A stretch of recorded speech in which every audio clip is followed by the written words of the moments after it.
Hello student, welcome to our channel. हम लोग आज करेंगे exercise 5.3 question number 4। Question 4 is how many terms of AP 9, 17, 25 must be taken to give a sum of 636। तो एक AP दे रखी है 9, 17, 25। इसमें कितने टर्म का सम,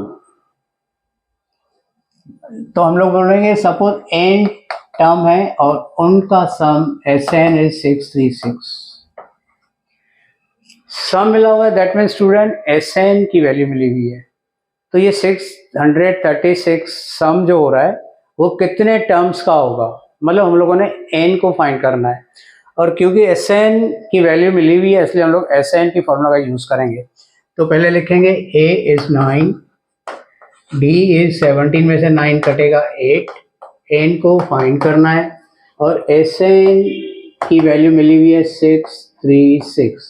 चलो लगाते हैं Sn की formula. Sn equal to n upon 2 2a plus n minus 1d। Sn की वैल्यू 636, n को फाइंड करना है, a की वैल्यू 9, n फाइंड करना है, d की वैल्यू 8 इक्वल टू 636। तो n अपॉन 2 2 9 जा 18, 8 दोनों को मल्टीप्लाई करेगा, 8n minus 8 equal to 636। n upon 2, 18 में से 8 कटेगा तो स्टूडेंट 10 आएगा प्लस 8n इक्वल टू 636। यहाँ से स्टूडेंट 2 कॉमन ले लेते हैं, इस 2 को कैंसिल करने के लिए n अपॉन 2 2 कॉमन लिया तो 5 plus 4n equal to 636। 2 2 cut, n दोनों को मल्टीप्लाई तो आएगा 5n plus 4n square equal to 636। तो देखो स्टूडेंट क्वाड्रेटिक पॉलिनॉमियल इक्वेशन की ओर हम लोग बढ़ रहे हैं, तो सारे टर्म वन साइड ले लेंगे। 4n square plus 5n minus 636 equal to 0। Now splitting of middle term. Student आप 636 इंटू 4 के फैक्टर करोगे तो वहां पर एक नंबर आएगा 53। जैसे आप फैक्टर करोगे तो एक नंबर आएगा 53 और बाकी सारे नंबरों का प्रोडक्ट होगा 48। तो यहाँ पर जो दो फैक्टर आएंगे, एक होगा 53 और एक होगा 48। तो स्प्लिटिंग होगा 53 में से 48 माइनस करेंगे तो 5 आएगा और उनका प्रोडक्ट तो यही आएगा। तो यहाँ देख लेते हैं 4n square plus 53n minus 48n minus 636 equal to 0।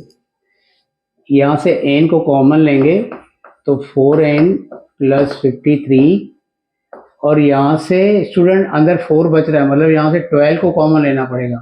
तो 12 common 4n plus 53 equal to 0। ये same bracket common 4n plus 53 n minus 12। तो n की दो वैल्यू आएगी, n equal to minus 53 upon 4 और यहाँ पर आएगा n इक्वल टू 12। तो स्टूडेंट ये पॉसिबल नहीं है, n equal to minus 53 upon 4 is not possible, क्योंकि कोई भी n की वैल्यू नेगेटिव फ्रैक्शन नहीं होती है।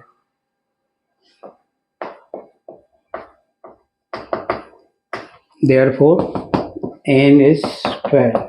तो स्टूडेंट यहाँ पर एक बात याद करोगे, ये जो स्प्लिटिंग है इसके दो तीन तरीके हैं। एक होता है फैक्टराइजेशन का मेथड, तो 4 636 के आप फैक्टर करोगे, आपको आते होंगे, तो उसमें एक नंबर आता है 53। 53 को अलग कर लो, बाकी का प्रोडक्ट कर लो तो वो आएगा 48। तो यहाँ पर ये फैक्टर इजीली मिल जाते हैं।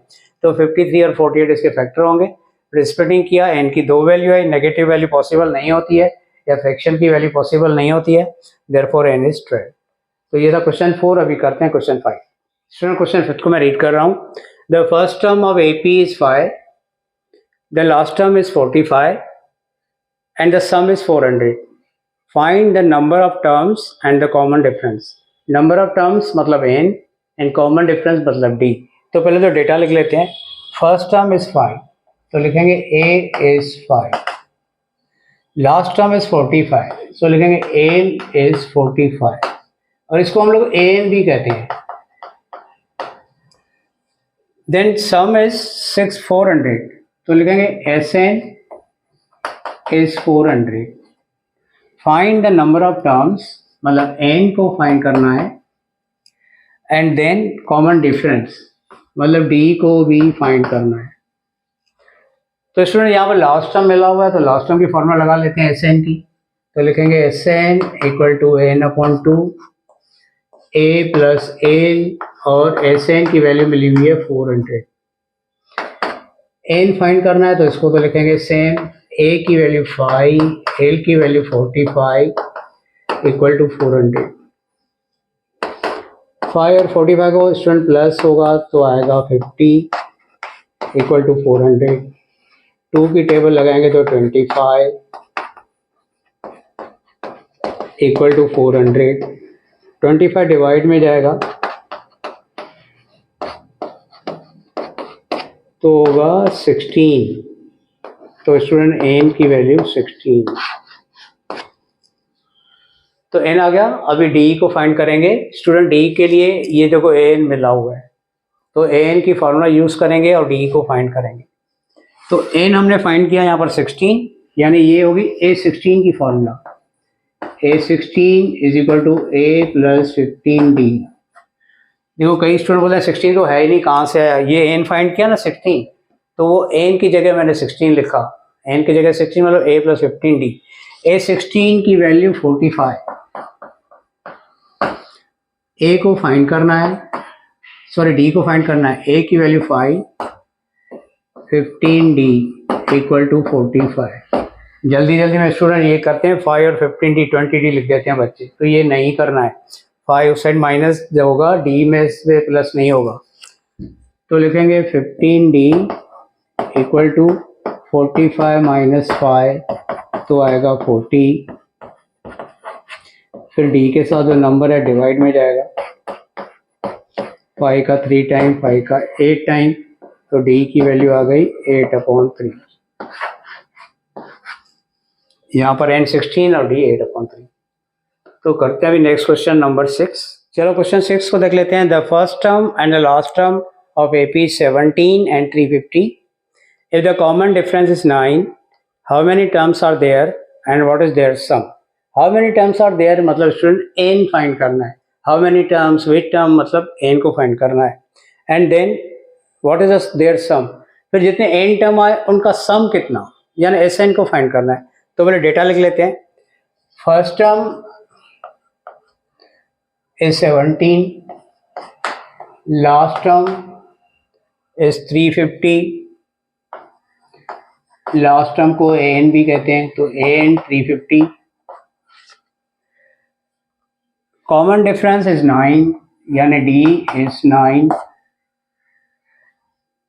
How many terms are there, यानी n कितने हैं और उतने n टर्म्स का सम कितना, यानी Sn फाइंड करना है। तो स्टूडेंट यहाँ पर n भी फाइंड करना है। a मिला हुआ है, l मिला हुआ है, Sn नहीं मिला हुआ है, ठीक है। Sn की फॉर्मूला नहीं लगा पाएंगे, तो यहाँ पर हम लोग d की फॉर्मूला लगाते हैं। a मिला हुआ है, n फाइंड करना है d। बंद। तो स्टूडेंट n फाइंड करने के लिए हम लोग an की फॉर्मूला की हेल्प लेते हैं। n equal to a plus n minus d और n की वैल्यू मिली हुई है 350। a इज 17, n को फाइंड करना है, d इज 9। 17 उस साइड माइनस करेंगे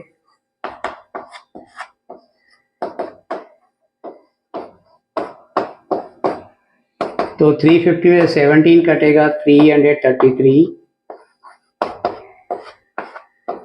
9 डिवाइड में जाएगा,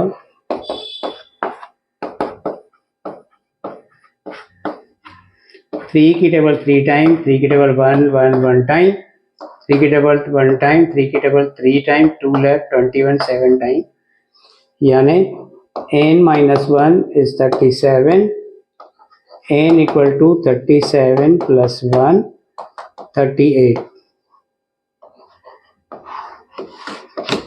ठीक है स्टूडेंट, अभी हम लोग करेंगे SN की फॉर्मूला, क्योंकि लास्ट टर्म मिला हुआ है तो हम लोग लास्ट टर्म की फॉर्मूला का यूज करते हैं। एस एन की वैल्यू 38 है स्टूडेंट, तो 38/2, ए 17 है और एल 350 है। 2 की टेबल 19 टाइम, 17 और 350 को प्लस करेंगे तो 367। अभी इनको करेंगे मल्टीप्लाई, तो स्टूडेंट आप भी कैलकुलेशन करो, इनका आंसर क्या आएगा। तो इसका आंसर आएगा 6973। ठीक है स्टूडेंट, तो उम्मीद है ये तीनों क्वेश्चन इंपॉर्टेंट भी हैं, आपको समझ में भी आएंगे। नेक्स्ट क्वेश्चन लोग नेक्स्ट वीडियो में करते हैं।